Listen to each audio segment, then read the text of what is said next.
Well, I asked, where's the beef? Let's call this for what this is. Oh my God! They are so hopelessly woke. How dare you?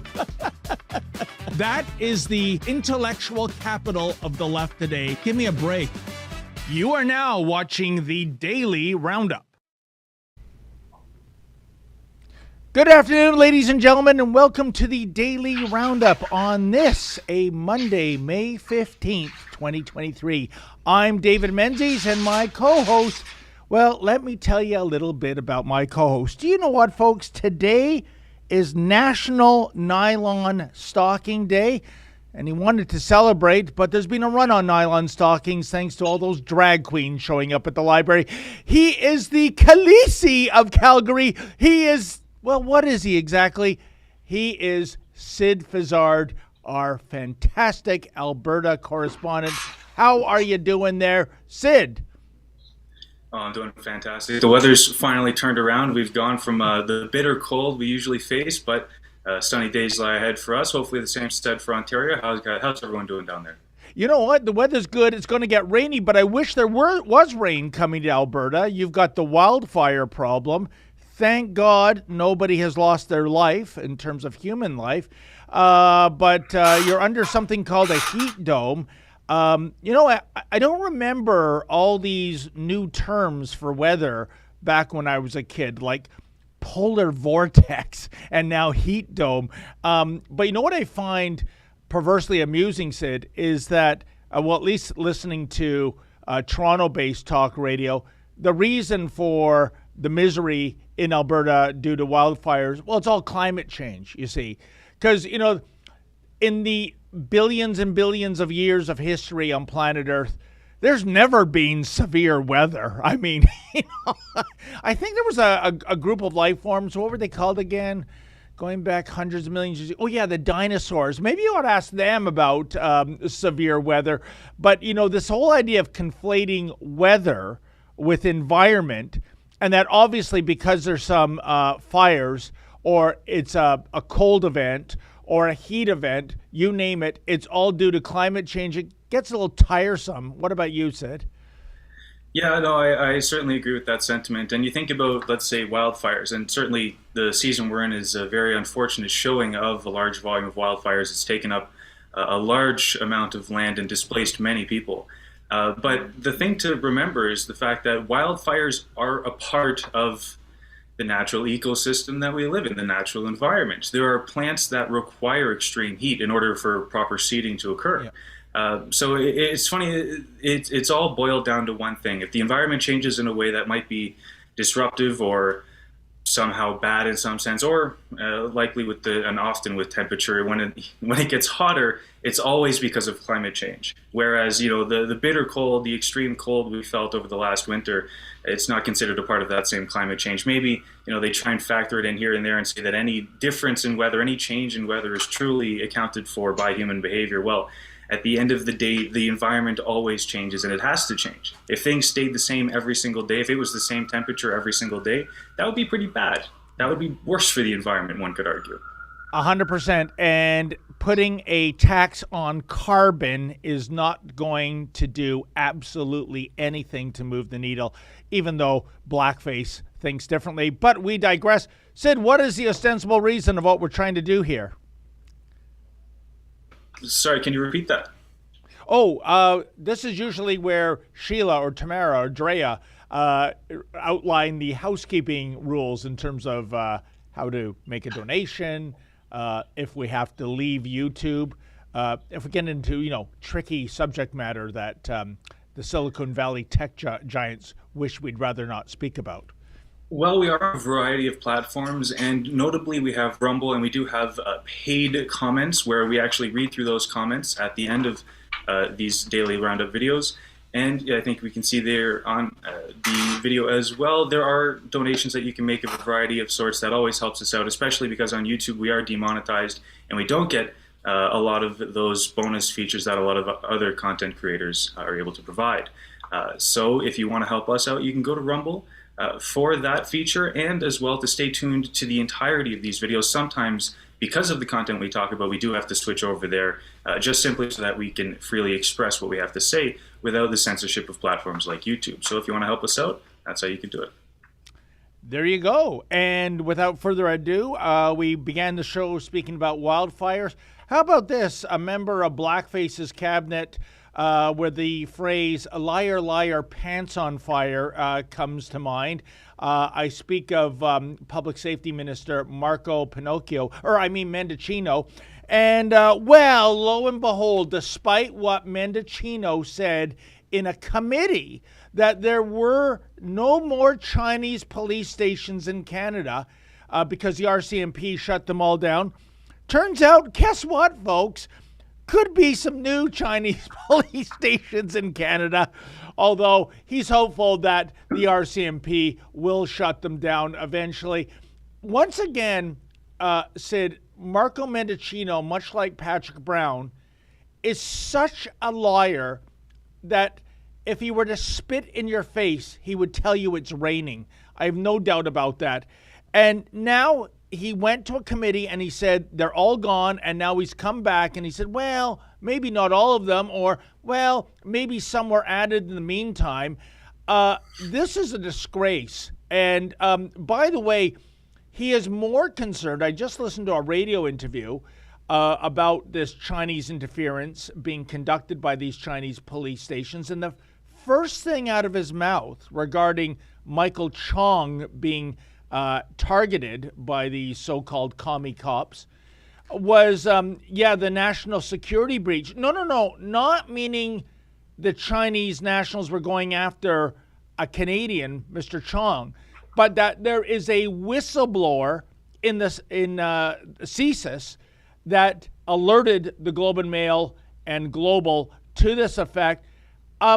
This guy, first of all, I make no apology, said he is a bold-faced liar. And secondly, obviously, the concern of the blackface regime isn't shutting down Chinese interference, isn't shutting down Chinese police stations, but getting to the bottom of who the snitch is in CSIS, who I think should be given the Order of Canada. What say you, my friend?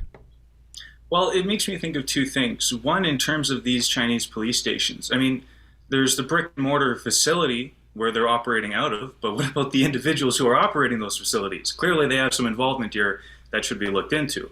And the second thing is you think about the balloons, the Chinese balloons that were being shot down across North America. I mean, how many did we find out about? How many are there? How many haven't been shot down? You know, maybe they just shot a couple down for PR and then said, okay, look, China, we did our thing. You can keep doing yours. It's not a problem anymore. I mean, we don't know what actually happened there. And who's to say if we're ever going to find out? Same thing, same thing may go for these police stations, but let's hope otherwise. You know, I'm glad you brought up the balloons. I had completely forgotten about that.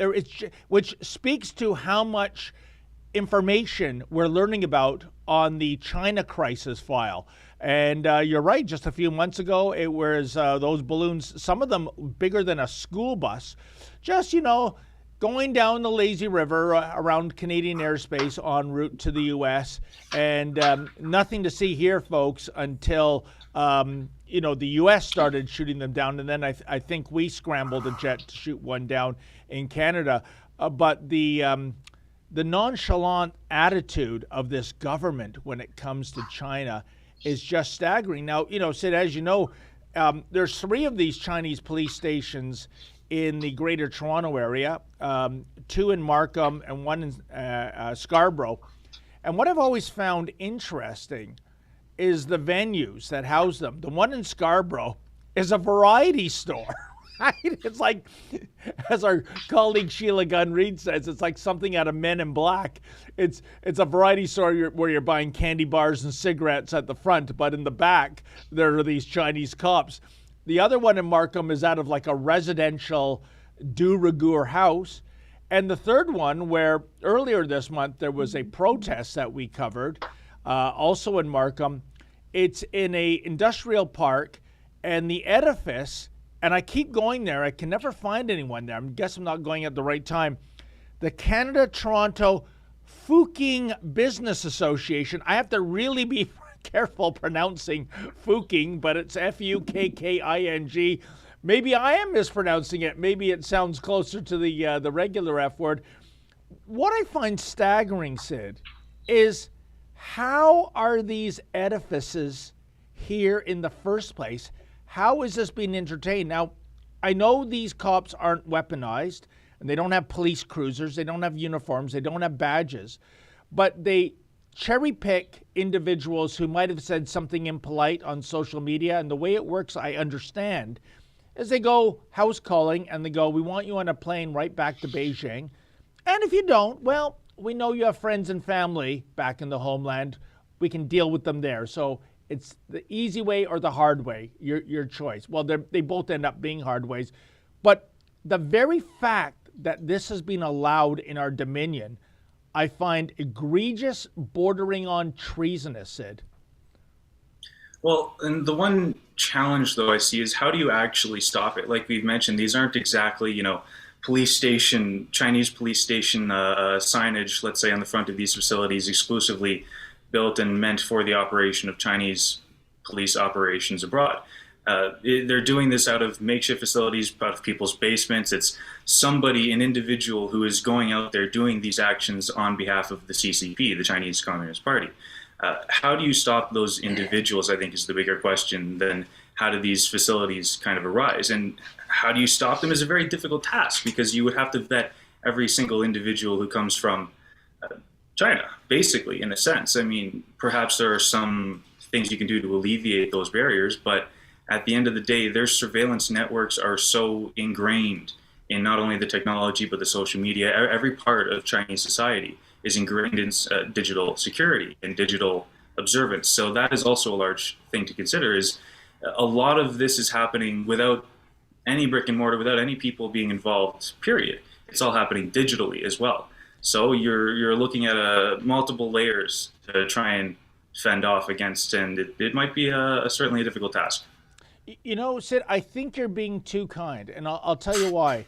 In Canada, as well as other nations in the West, the way in which the Chinese government sells this idea of local law enforcement being in sovereign nations is we are aware of, for example, fraudsters, telemarketers, mail order fraud, what have you. They're from China. We know who these people are. We think we know who we are. Hey, listen, you don't have to waste your resources. We'll pick up the cost. We'll get the officers involved. We'll go door knocking.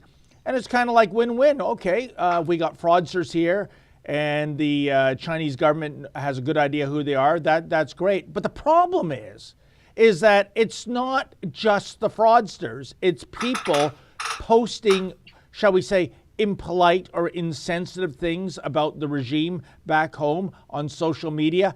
And that's who they go after as well. So I would argue the way they got into these nations to begin with, Sid, was kind of a bait and switch approach.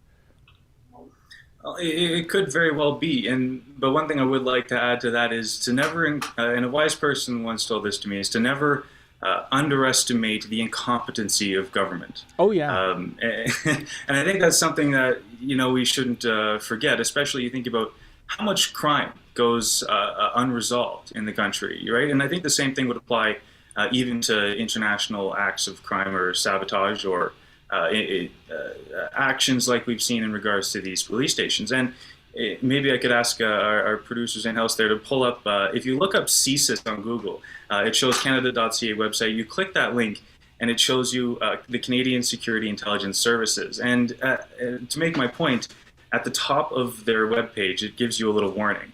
And it says, have you received a call from, whatever this number may be, or another phone number listed on our website? These are public phone numbers for CSIS, and they have been spoofed. Calls from these phone numbers asking for social insurance numbers or financial information are a scam. So, I mean, right now in the state of Canada, we have the Canadian Security Intelligence Service. Their phone numbers for public use have been spoofed, and people are being requested social insurance information. That is a very serious thing. And yet it is still an issue that we have to deal with. Yeah. I just want to say, like I said, never underestimate the incompetency of government. And I think this is one of those cases where they have to be held to account. And it's not going to be them that does it. It's going to be the people of Canada. Well, I also can't believe the naivety of some people that get those messages basically simply hang up or do what I do. I just play them.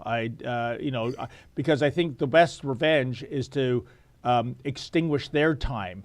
And they get mad about that. And that kind of makes me happy. But moving on the China file, Sid, Toronto mayoral candidate Olivia Chow, who actually might become Toronto mayor next month. God help Hogtown, because we're going to go full Portland, full San Francisco if that ever happens. Well, lo and behold, she met with a group aligned with China. Well, I suppose if you're running for mayor, you can't pick and choose who your allies are going to be. But this is disturbing because if these allegations are true, Sid, Olivia Chow, who wants to be the mayor of this city, and I think that's a disaster waiting to happen, apparently has no problem with aligning her campaign to Communist China. What do you say, my friend? Well, how many people are accepting donations or funds from adjacent parties or organizations as well? And not to say that this individual is particularly good or what have you, but what's if I can ask too, what are the connections that you think are trying to be imposed? What do you think that influence would look like in her becoming the mayor, let's say? Oh, what are the chances of her becoming? Well, she's leading in the polls, Sid. I think the last I saw was 23%, and the next two candidates were down in the low teens. And I think as of Friday, there's now more than 100 candidates running for mayor. But when you think of it, I mean, it's a circus. It's a clown show, this by-election for mayor of Toronto. But the nitty-gritty with that many candidates out there splitting the vote, you could potentially see somebody becoming mayor with, 13% of ballots cast. And by the way, 2/3 of Torontonians will likely sit this one out. So it'll be just 1/3 that are actually going to make the effort to the polls. But we did a story with another candidate, Rob Davis. I think he's a good man. Basically, his campaign slogan is, if you own a car or you own a house, then Olivia Chow is your enemy. And he raised very serious concerns about a charity she started where donations have gone up exponentially. And he's worried about the charity using money, using volunteers to get around campaign funding laws that apply to corporations, that apply to unions. And, so I'm not that surprised, given that. And again, the charity is denying those allegations are true. But I'm not that surprised that Miss Chow would align her campaign with China, given her previous track record.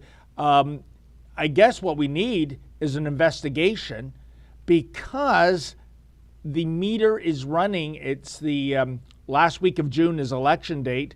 And, that's 6 weeks away, Sid?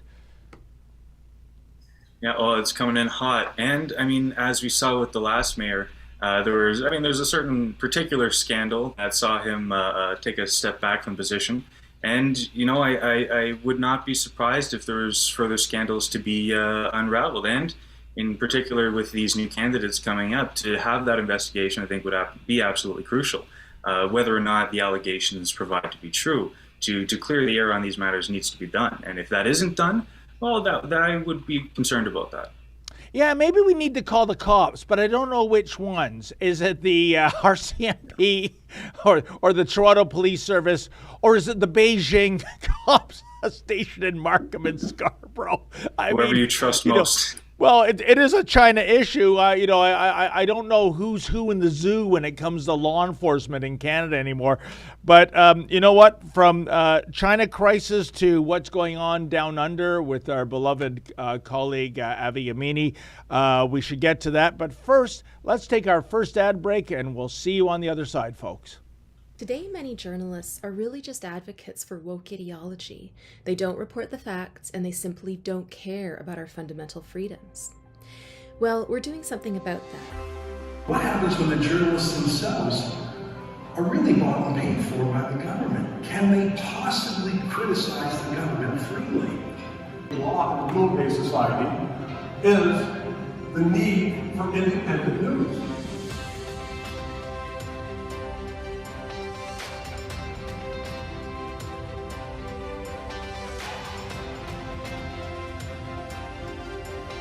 Without pushback, we get away with it all the time. And I think that is the key, is to push back and call them out of the box. Everyone kind of wants to be a YouTuber or a media star these days or whatever. And people always ask me, well, how do you do it? What do you do? What's the secret? All that stuff. No matter what type of journalism you're doing, whether you're doing the advocacy journalism that Robbie does, whether you're doing the investigative reporting that Sheila does, some of the gonzo journalism that David Menzies does, or whether you're working in fiction like CBC, no matter what, you are telling a story.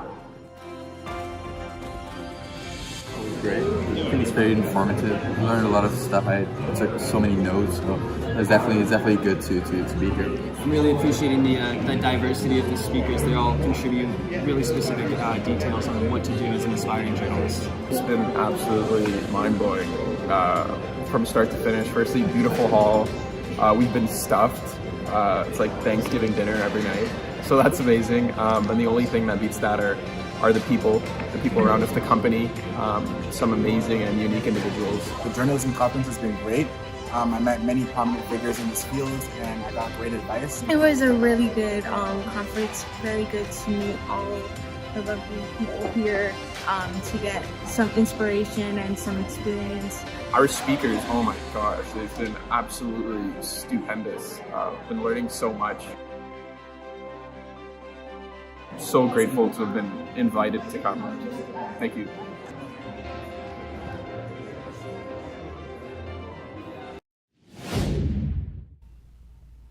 Wow, that was a fantastic conference going back to last summer, Sid. And I realize that ad, it's not appealing to the vast majority of Rebel News viewers.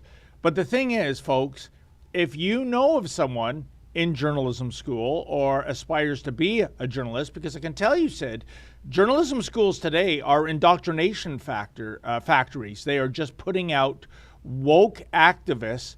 So we want to, rescue those who don't subscribe to becoming the next version of, Rachel Gilmore, if you will. We want them to consider a career with Rebel News, where you can be right of center or center and not be some woke activist. And, I think of the old tagline for United Negro College, a mind is a terrible thing to waste. No, I certainly agree with that. And I haven't actually been to any of these conferences, but I've heard quite a few good things. And I know that we've made a lot of great connections through these events. So it's certainly something worth considering, especially for some of our younger people out there. There you go. So speaking of journalism, our colleague, Avi Yemini, knocked me down with a feather. He got assaulted by far-left protesters in Melbourne. I mean, this was a really sordid event. You've got neo-Nazis on one end. You've got the counter-protests of the anti-fascists who are really fascists on the other end. It reminds me of the movie from almost 20 years ago, Sid, Aliens versus Predator. No matter which side wins, we lose.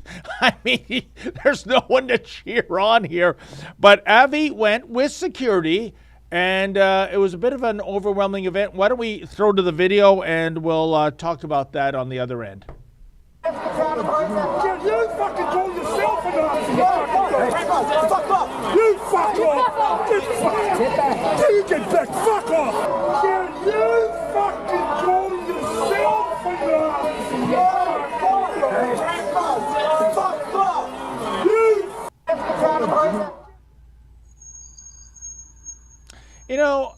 Sid, I'm all for discourse, even vulgar and profane discourse in the public square, but it is just amazing how many self-entitled individuals there are out there who do their talking with their fists. And I think it boils down to, I talked about the woke indoctrination factories on campus. One of the sayings is punch a Nazi. And maybe if somebody was hell-bent on world conquest, maybe if somebody was trying to commit a genocide, yeah, that's a Nazi, all right. But a Nazi in their vernacular means simply someone who disagrees with your opinion. If there was disagreement, it's not I agree to disagree. It's rather I am going to physically assault you. I think this is absolutely dreadful.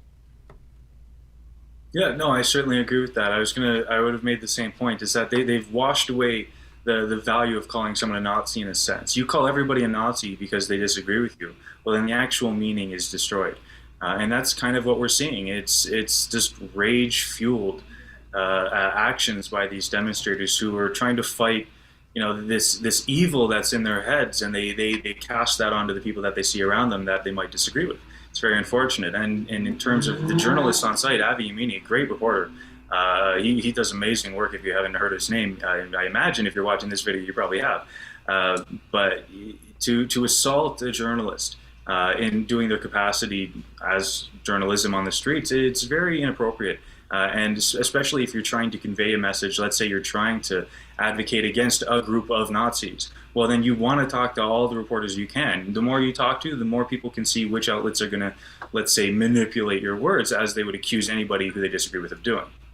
100%. And, as much as we loathe the likes of, say, the CBC, I don't want to see a CBC reporter or cameraman or sound guy get assaulted. Absolutely not. That's not how we roll. And I should mention the cameraman Benji that was with Avi was also assaulted. And why don't we have Avi, we have a short video of him basically summing up the perverse irony that how he was assaulted for doing his job, but it wasn't by the Nazis.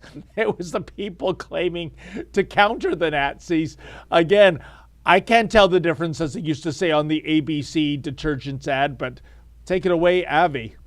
Avi Yemini for Rebel News in Melbourne, Australia, where you have two extremist groups. You have neo-Nazis on one side and self-proclaimed anti-fascists on the other side, who have faced off, turning violent at times here on the streets in Melbourne, and even at a point with us stuck in the middle.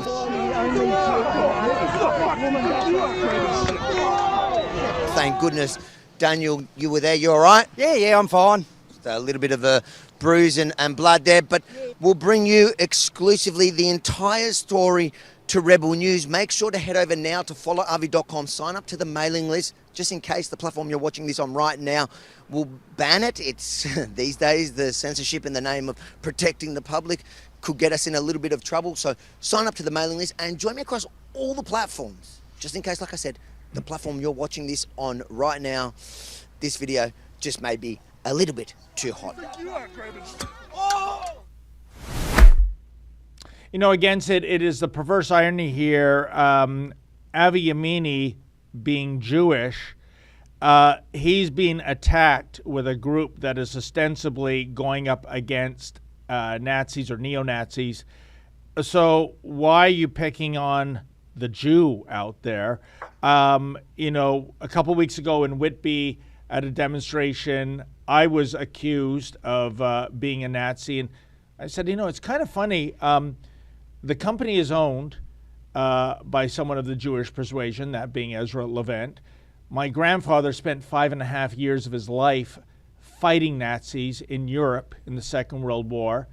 And thirdly, can you please offer an example of any kind of pro-Nazi sentiment that has ever appeared on our news network? And said, usually the answer is, there's too many to choose from. I go, no, just one. They can't do it. It's repugnant, and it goes to my point with the so-called Antifa, which is a contraction of anti-fascist. They're not anti-fascist. They're just for fascists. They use the tools of fascism, which is to intimidate, bully, act out violently. So really, they're no different, I would say, Sid, from the group that they were counter-demonstrating.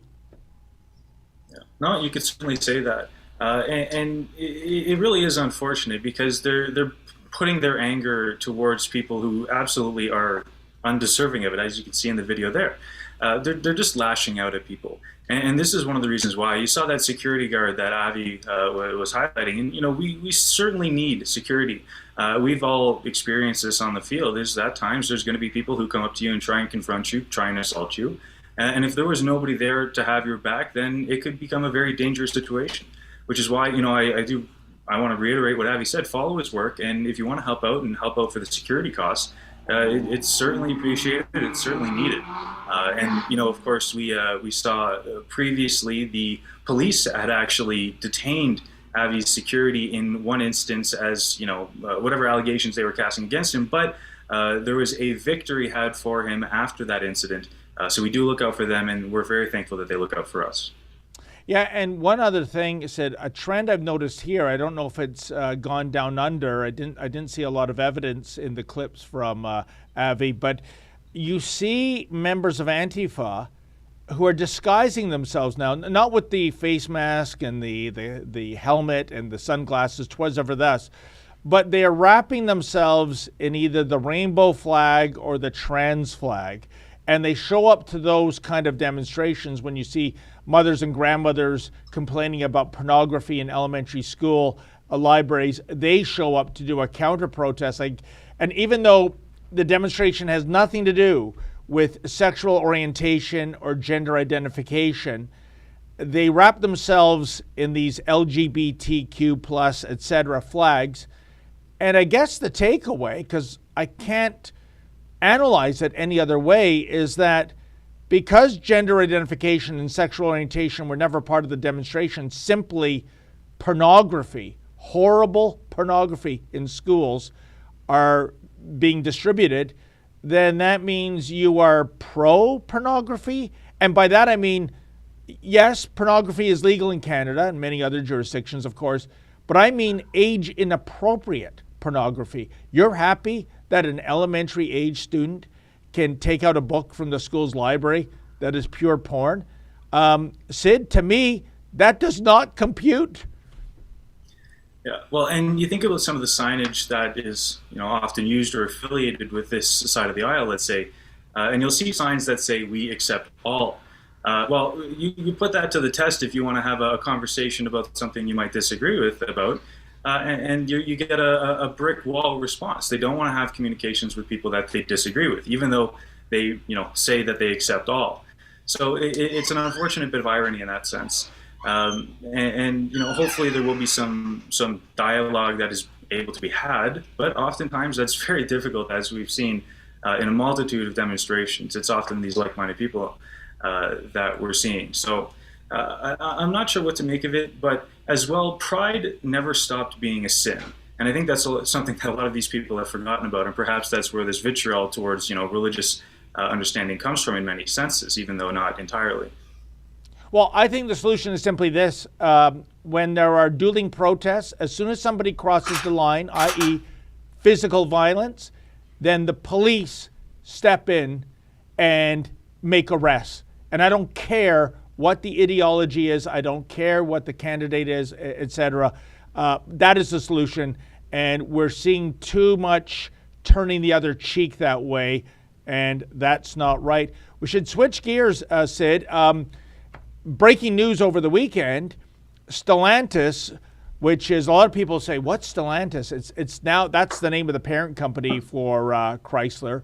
I know it sounds like a knockoff brand of Viagra. Don't ask me how I know this, but that's what it sounds like to me. But seriously, this is one of the terrible side effects of what happened with Blackface and Fat Bastard giving the Volkswagen Group, namely the largest automaker in the world, $13 billion of taxpayer pork to put up a plant in St. Thomas, Ontario. And it's this. There was construction underway, almost completed, I understand, in Windsor for an EV battery plant for Stellantis. And on Friday night, according to my source, they had a meeting and they said, that's it, put the brakes on this plant. We're not finishing it. and we are going to move the jobs to Michigan, and maybe the Brampton plant, which is the last year of the gas-powered cars like the Chrysler 300, the Dodge Charger, the Dodge Challenger. That's due for an electric refit. Maybe that project will be canceled too. And why? Because Stellantis is saying the Canadian government is not coming to the table with something that approximates what they gave the Volkswagen Group. And Sid, as much as I'm all for companies not getting taxpayer-funded welfare, which is what this is, Stellantis has a point. Why does Volkswagen Group get it and we don't? And then Ford, which will be electrifying their plant in Oakville in the months ahead, they've got a case. And what about Toyota Lexus? There's Toyota and a Lexus plant in Ontario. What about Honda? Where's their pork? We know GM has already been paid off via blackface. Here's the problem.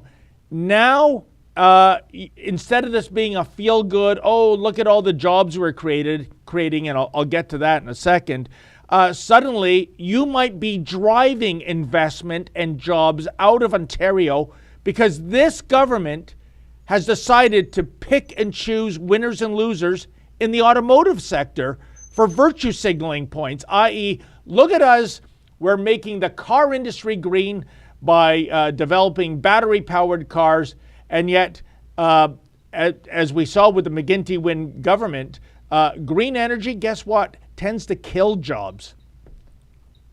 Well, we're certainly seeing that now, and it is kind of par for the course in the green movement to semi-complete a building just to stop work on that building to start a new building from scratch, just to create more environmentally friendly procedures. It's double the production in a sense, and that's the same thing that we see with electric vehicles. Is the thing that's not considered in the green movement more often than not is the fact of how much labor goes into attaining the resources required to make those batteries, to make those vehicles. Compare that to a standard combustion vehicle. The difference is massive, and it's completely neglected. Oh, 100%, Sid. As I've long said, we're still in the, you pay to be a trailblazer stage of EVs. Perfect example, the Ford F-150 Lightning, which is all electric, it has a $69,000 base price, that's US dollars, and incredibly, because of the scarcity, a $71,000 dealer markup. So in other words, for the price of one Ford F-150 Lightning, you could buy two fully equipped Ford F-150 King Ranch trim gas-burning cars. So these are extraordinarily expensive vehicles. We are not considering what the impact on the grid is going to be, especially California, which has legislation to prohibit the sale of gas-burning vehicles at some point. And this is a state already that has roving brownout and blackout conditions and is decommissioning the last two nuclear plants that are in that state. So where's the power going to come from? California, I think, has, 12.4 million vehicles on the road. You replace that with electrification over the years. Where is the juice going to come from in a state that can't already meet the demand? It's not being thought out. And then, of course, city dwellers, if you're in New York City and you live in an apartment or a condo, where do you plug in your car? If you're out in the rural sticks, where do you plug in your vehicle? So a lot of this has not been thought out. But when it comes to jobs, Sid, allegedly the Stellantis plant was going to employ 2,500 Canadians. Now, unless things change, those jobs are going to be going to people living in Michigan. But that Volkswagen plant, the numbers bandied around have been at least 3,000 jobs, maybe as many as 5,000 jobs. And my source told me that is absolute BS. In fact, he suspects the way they're calculating the number of jobs is the construction jobs in building the plant.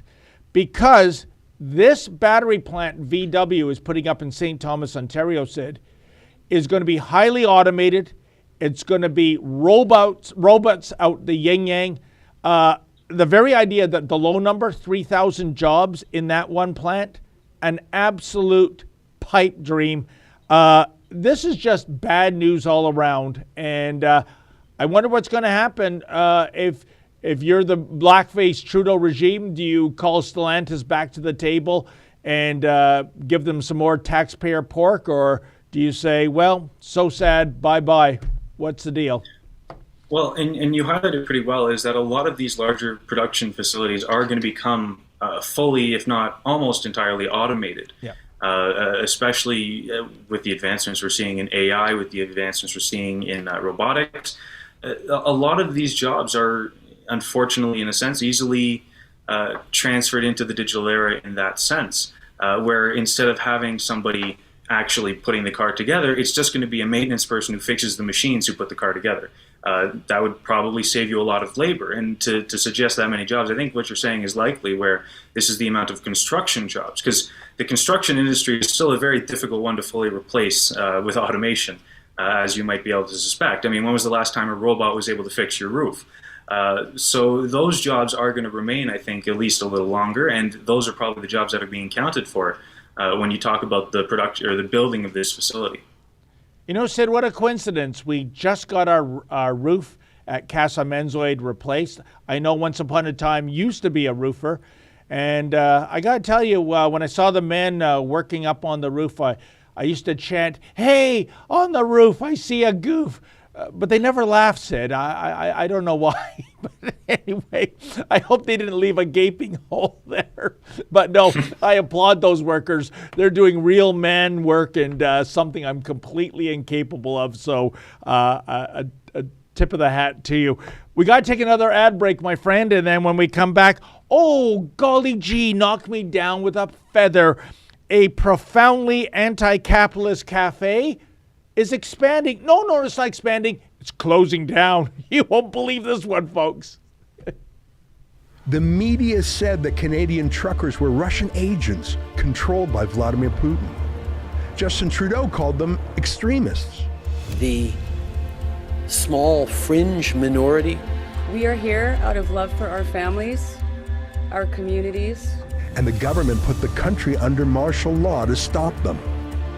But what's the real story? If you can't see the future in clear outline right now, you're not paying attention. But the truckers in Canada can. And I want you to know that I am not afraid. For the first time, the woman at the heart of the trucker convoy speaks out. Hold the line. Tamara Leach, passionate organizer, loving mother and grandmother, proud Métis and proud Albertan, and defiant political prisoner jailed for daring to criticize the government.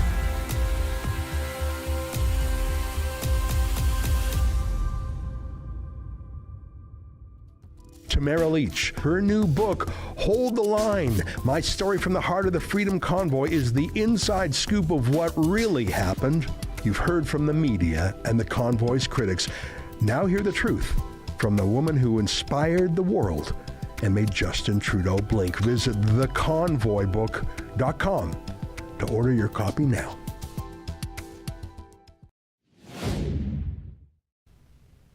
And Sid, certainly you were a big part of that story. You and K2 were down in Coots for several days under really horrendous conditions, given the cold, given the lack of showering, shall we say.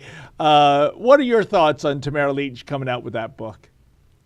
Well, I think it's certainly incredible to be able to see and understand that perspective from the lady herself. I mean, in a sense, it's an honor. I know there's a multitude of individuals who were involved in the convoy movement at the top, you could say.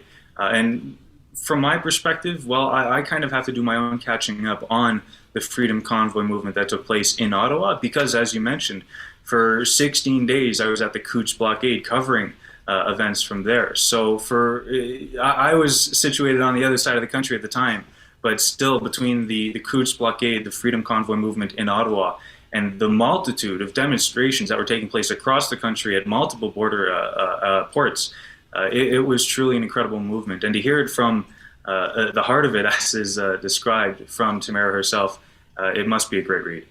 100%. Can't wait to read the book. I see some coming into the office already, so I'm looking forward to that. So, Sid, I want to preface this story with a caveat, and that is I don't like to see any business go under. Even if I've had no dealings with that particular business, if I go by a restaurant or I go by a convenience store and it's shuttered, it breaks my heart, quite frankly. And we've seen so much of that in the last 3 years, thanks to, well, you guessed it, the COVID lockdowns. Unless you had a lobbyist, for somebody like Costco or Walmart.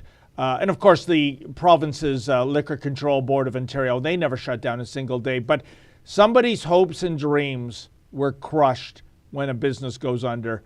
And that always breaks my heart. But having said that, I'm looking at the Toronto's proudly anti-capitalist cafe is permanently closing. So at the end of this month, it's gone. It's called The Anarchist. And it is absolutely, it's like something out of Mad Magazine. One of the reasons this cafe is closing, according to the owner, is, get a load of this, Sid, the lack of seed capital. But wait a minute. You're anti that. You're anti-capitalism. You can't be anti-capitalist and then reach out for seed capital. Second thing I noticed when I'm going through this story in BlogTO, they were already being subsidized, not by the government, thank God, but the landlord gave them a 50% break on the rent, still couldn't make it. And even though the doors are going to shutter on May 30th, I believe, this statement has me shaking my head again from the owner, which says, quote, "The Anarchist has been a huge success in every way." Not every way. Not in terms of keeping the doors open, employing people, making, that filthy thing capitalists do. It's called a profit. Sid, this story is staggering. If ever I saw something destined to fail, it would be a anti-capitalist cafe, my friend. Well, they might not have made a profit, but they certainly fulfilled the prophecy. I think if you're going to take that kind of stand, maybe tips should have been mandated 50% to cover that additional cost, right? Who's to say, their communal outlook on that place did not work out, and it is unfortunate, but at the same time, it does very much seem like this was the perfect thing to happen for them, because now they don't have to worry about capitalism. So at the end of the day, is anyone upset? No, and you're right. And again, like what I said at the beginning of the segment, I'm not happy to see anyone go out of business. I really am not. But when you're anti-capitalist, and I guess you appeal to, a socialist or communist crowd as your core base, and guess what? They don't come together in a communal fashion and prop up the business. You know what? Maybe capitalism isn't all that bad after all. The idea of giving a product or service to people who want it, marking up the product or service a margin so that, you can stay in business. I know this is very basic, almost elementary school lessons, but apparently it was lost on this owner who, even though they're shutting the doors in 15 days, it was a success in every other way. Unbelievable. Sid, moving on. I think this is a feather in our cap, because I don't think the ball would have gotten rolling if Rebel News hadn't gone down to visit a meeting of the Waterloo Catholic District School Board back in late April. I speak of myself and ace cameraman Lincoln J. And we have a update just breaking today. As a matter of fact, Wendy Ashby, this is a school board trustee with a Catholic school board district. She issued a tweet several weeks ago which said that there is no more dangerous creature was her word, on the planet than a white Christian male. So let's think about that. White, so she's racist. Male, she's sexist. Christian. She's anti-Christian, even though she works for a Catholic school board. Finally, she has stepped down. I think it's a disgrace on, well, 3 levels. One, the original tweet and how she's playing to be the victim here. Secondly, the fact that the Waterloo Catholic District School Board, with 2 exceptions, 2 trustees that sent a statement out, a public statement condemning Ashby's vile tweet, they were just hoping this would go away. They didn't want to deal with it at all. And again, the fact that this board vilified the parents for disrupting the April meeting. You mean the parents, you mean the taxpayers, you mean the people that pay your salaries and are taking a stand against racism and sexism and anti-Christian rhetoric. You have a problem with that. And in the Department of Shooting the Messenger, Rebel News and Campaign Life Coalition, we have been banned for 2 years, 2 years just for asking, again, impolite questions. Oh, by the way, folks, don't worry. We'll be going to court in the weeks ahead with that school board. There's no way you as a public school board can pick and choose which journalists to ban because you didn't like the tone of the questions. Unbelievable. Sid, what are your thoughts?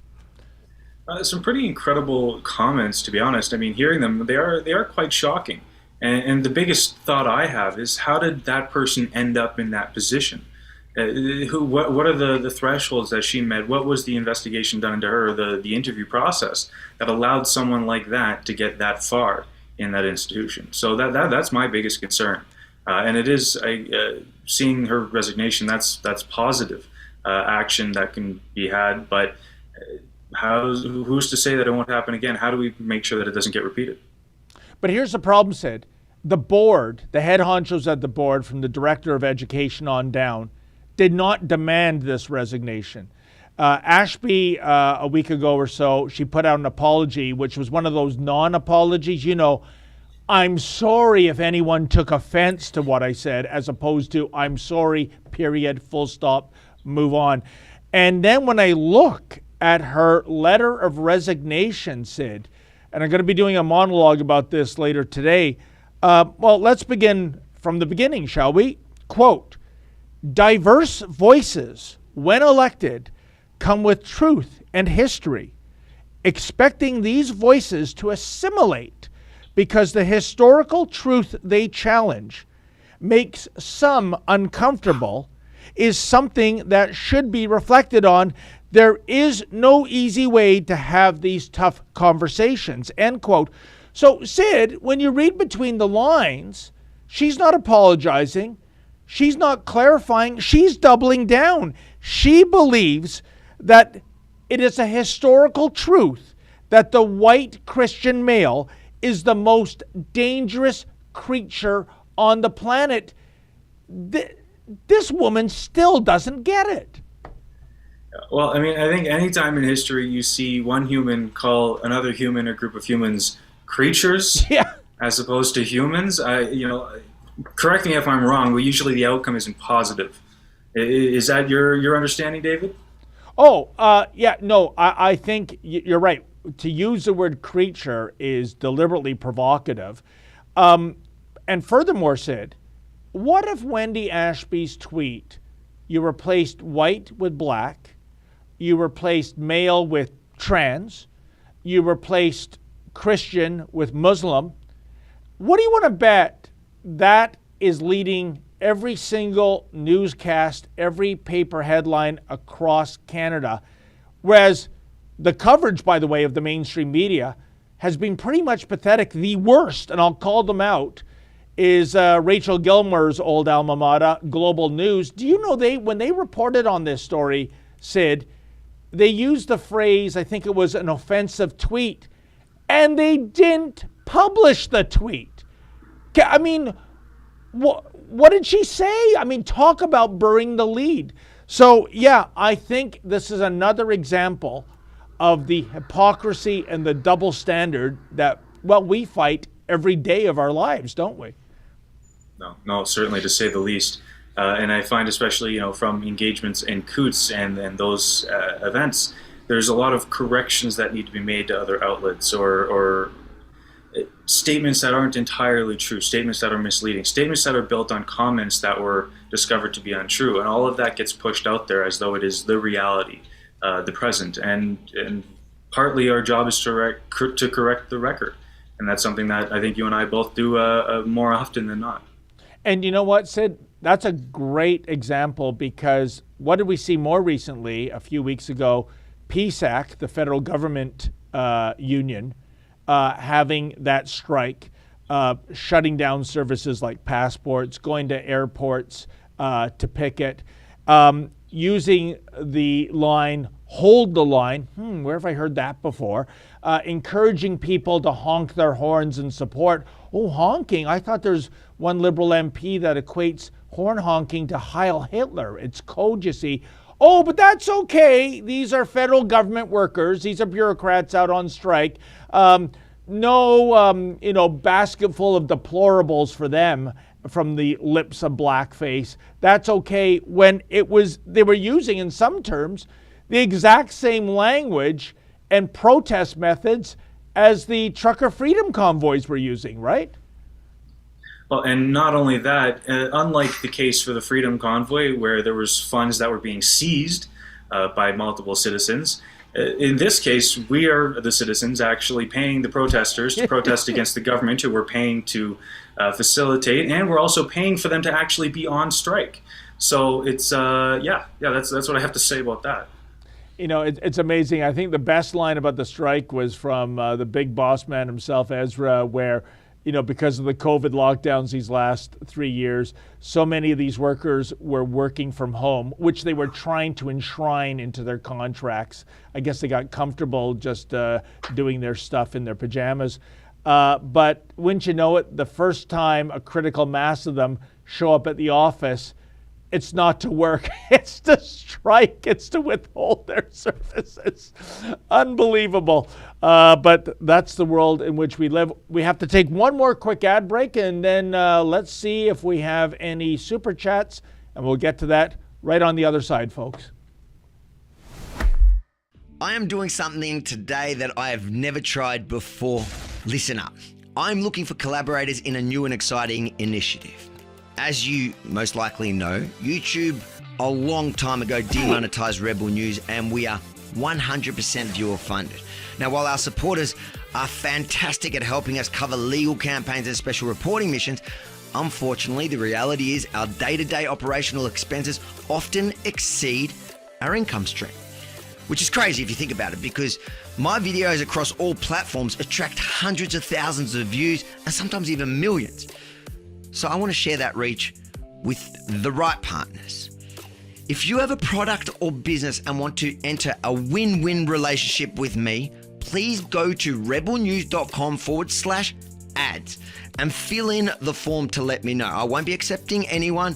I need to believe in your business or product so I can sell it proudly for you.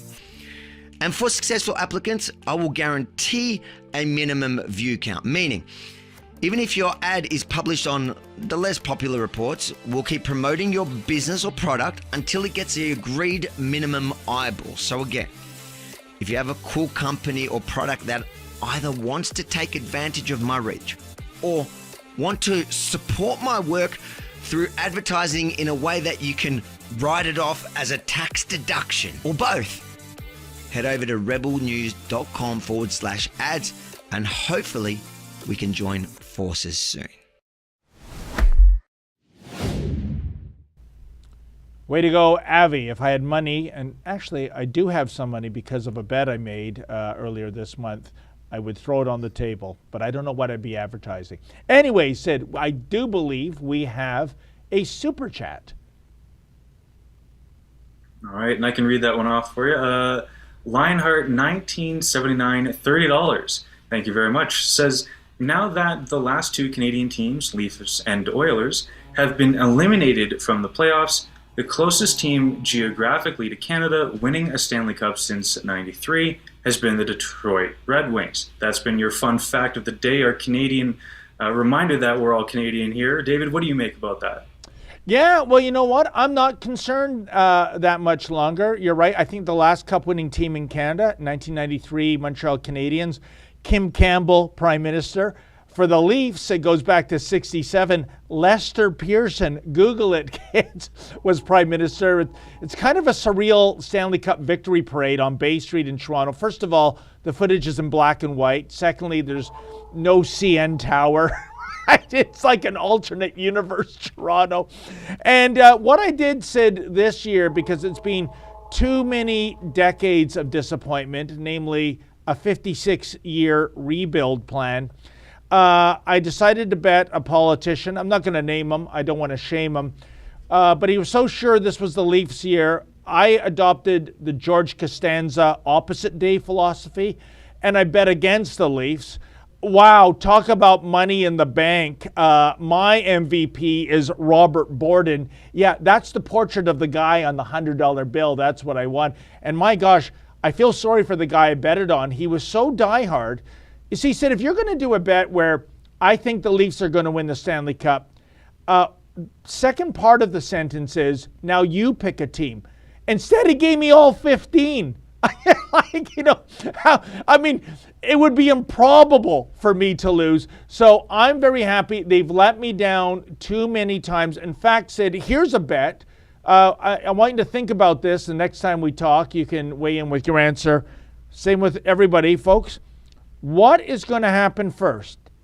A, the Toronto Maple Leafs are going to win a Stanley Cup. Or B, I'm going to die. And you know what, Sid? I'm betting on the Grim Reaper. All I ask for is when that happens, whoever the starting six lineup of the Leafs are, I want you to lower me into my grave. I deserve that for all these decades. I've supported you, driving to Buffalo for almost every game, the thousands of dollars worth of merch. Oh, you bastards, I am done. I am betting against you. I think it's financially lucrative, as the Stanley Cup playoffs of 2023 have proven. And for all the other Canadian teams, I really don't care. I am just in it for the money. What say you, Sid, with you and your newly adopted Calgary Flames? Well, I was actually going to say before you addressed it that bet you had won must have been against the Leafs. So you were right on the head with that one. And, I think the Toronto Maple Leafs fans are going to start catching on. They can cheer for the team, but they can bet that they're going to lose.